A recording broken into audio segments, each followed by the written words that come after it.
Hello नमस्कार, कैसे हैं आप सभी। स्वागत करता हूं आप सभी का सीयूईटी कॉन्सेप्ट पर। अगर आप सीयूईटी यूजी 2026 की प्रिपरेशन कर रहे हो तो ये वीडियो इंपॉर्टेंट होने वाला है, क्योंकि इस वीडियो में हम लोग बात करने जा रहे हैं कि सीयूईटी यूजी 2026 के एप्लीकेशन फॉर्म जब आप भरने जाओगे तो उसमें कौन कौन से डॉक्यूमेंट्स की रिक्वायरमेंट होगी और किन किन चीज़ों का ध्यान रखना है उसके बारे में यहाँ पर बात करने वाले हैं। और अभी एनटीए की ओर से एक इंपॉर्टेंट चीज़ जो है, एक न्यूज़ भी निकल करके आई है, तो वो भी हम इसी वीडियो में कवर करने वाले हैं। तो बहुत बहुत स्वागत है। वीडियो में आगे बढ़ने से पहले अगर आप चैनल पर नए हो तो चैनल को एक बारी सब्सक्राइब जरूर कर लेना और सब्सक्राइब करके बेल नोटिफिकेशन प्रेस कर लो, क्योंकि यहाँ पर सीयूईटी से रिलेटेड हर एक अपडेट आपको दिया जाता है। और मैं बता दूं कि अगर आप तैयारी कर रहे हो तो हमारे साथ जुड़ करके ऑनलाइन माध्यम में घर बैठ के भी तैयारी कर सकते हो। अभी दिवाली का ऑफर चल रहा है और ये ऑफर सिर्फ 25 तक है, तो आप जल्दी से इसमें ज्वाइन कर सकते हो। 500 का अभी जो है ऑफर आपको इसमें दिया जा रहा है। सिंपली आपको प्ले स्टोर पर जाना है, सीयूईटी कॉन्सेप्ट एप्लीकेशन डाउनलोड करो और देन आप ये ज्वाइन कर सकते हो कोर्स। अब चलो आ जाते हैं। जैसे ये सब डेट्स हमने पहले ही आपको बताए हैं कि फरवरी के माह में लगभग आपका एप्लीकेशन फॉर्म आ जाएगा और लास्ट डेट जो है मार्च रहेगा लगभग। एडमिट कार्ड अप्रैल में, फिर मई में आपका एग्जाम होगा, ठीक है। रिजल्ट जो है जून के आसपास आएगा। ये सब पहले हम लोग डिस्कस कर चुके हैं। तो जब आपका एप्लीकेशन फॉर्म आएगा तो उस समय कुछ चीज़ों की रिक्वायरमेंट होती है। अगर वो चीज़ आपके पास नहीं रहेगा, वो डॉक्यूमेंट्स नहीं रहेंगे, तो आप एप्लीकेशन फॉर्म नहीं भर पाओगे। तो वही चीज़ यहाँ पे आज बात कर रहे हैं। अब देखो, जो एनटीए की ओर से यहाँ पर नया नियम कुछ आया हुआ है वो देख लो। जैसे पहले क्या होता था कि आप यहाँ पर जब एप्लीकेशन फॉर्म भरते थे तो एग्जामिनेशन सेंटर के लिए आप कोई सेंटर चुनते थे, तो 3-4 ऑप्शंस आपको चुनने पड़ते थे। तो आप इलाहाबाद दे देते, आप वाराणसी दे देते, ऐसे करके आप अपना ऑप्शन भरते थे। लेकिन अब एनटीए कह रहा है कि यहाँ पर आपको अब जो है यहाँ पर आधार कार्ड, यहाँ पर कह रहा है कि आपको परीक्षा सेंटर आपके पसंद से नहीं दिया जाएगा। आधार कार्ड में जो लिखा हुआ पता रहेगा, जो आधार कार्ड में आपका आधार कार्ड जो होता है उसमें जो आपका यहाँ पर पता लिखा हुआ है, आपका जो एड्रेस लिखा हुआ है, तो उसी एड्रेस के आसपास आपका सेंटर रहेगा। तो मान लो आप कोई गांव में रहते हो अगर, तो गांव के आसपास जो सिटी होगा वहां पर आपको सेंटर दिया जाएगा। एनटीए का कहना है कि भाई आने जाने में बहुत दिक्कत होती है, समस्या होती है, तो बच्चों को पास में ही सेंटर दिया जाए। तो आपका जो एड्रेस होगा तो उसी एड्रेस के हिसाब से आपको यहाँ पर एग्जामिनेशन सेंटर मिलने वाला है। आधार और 12वीं सर्टिफिकेट मैच करे वरना फॉर्म रद्द।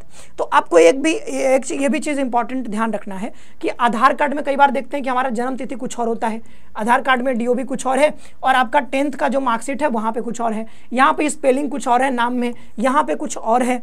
तो ये चीज़ अगर आपके आधार कार्ड और मार्कशीट के साथ भी ऐसा है, मिसमैच है कहीं पे किसी भी चीज़ को लेकर के, तो आप जल्दी से जल्दी उसको सुधरवा लीजिए, क्योंकि यहाँ पर साफ साफ लिखा हुआ है फॉर्म रद्द हो सकता है। तो हाँ, तो किसके अनुसार सुधरवाना है, मतलब आधार कार्ड को सुधरवाना है, मार्कशीट को नहीं सुधरवाना है, ठीक है। मार्कशीट में जो लिखा हुआ है तो उसी चीज़ को आपको यहाँ पर मतलब आधार कार्ड में लिखवा लेना है, तो वो ऑनलाइन सारा हो जाता है, आपको कोई समस्या नहीं होगा, बन जाता है, सुधार हो जाता है उसमें। तो मान लो कि आपके जो है 10th वाले मार्कशीट पे आपका जन्म तिथि मान लो 1/2007 है, ऐसा कुछ है, ठीक है। तो यही चीज़ आपके आधार कार्ड में भी होनी चाहिए। और आधार कार्ड में अगर मान लो कि पहले कहीं और रहते थे, अब कहीं और शिफ्ट होकर के कहीं और रहने लगे हो, तो आप उसको जो है अपडेट करवा लो, क्योंकि आपका जो एग्जामिनेशन सेंटर होगा उस पर जो एड्रेस लिखा हुआ है उसी एड्रेस के आसपास आपको मिलेगा। तो अगर आप कहीं और चले गए हो, कहीं और रहने लगे हो बीते सालों में, तो आप उसको भी अपडेट करवा लीजिएगा। तो आधार अपडेट करवाना बहुत जरूरी है, जरूर से आप एक बारी करवा लीजिएगा। किसी का नंबर अगर उसमें नहीं है, मतलब कई लोगों का नंबर उसमें नहीं लिंक होता है, तो नंबर लिंक करवा लीजिएगा, ओके। तो कोई भी स्पेलिंग या फिर डीओबी को लेकर के कोई गड़बड़ है तो उसको जरूर से करवा लीजिए, बहुत जरूरी है जो बात अभी बताई है। अब यहाँ पे देखो कि एप्लीकेशन फॉर्म भरते समय कौन कौन सा डॉक्यूमेंट लगेगा। तो ये मतलब ईमेल एड्रेस लगेगा आपका एक वैलिड, और आपका एक फ़ोन नंबर लगेगा।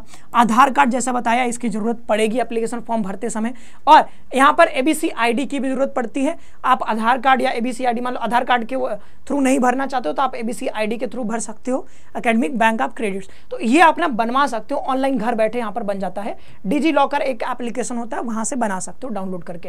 देन जो है क्लास 10th का मार्कशीट ऑफकोर्स जरूरत पड़ेगा ही, क्लास 12th का भी पड़ सकता है।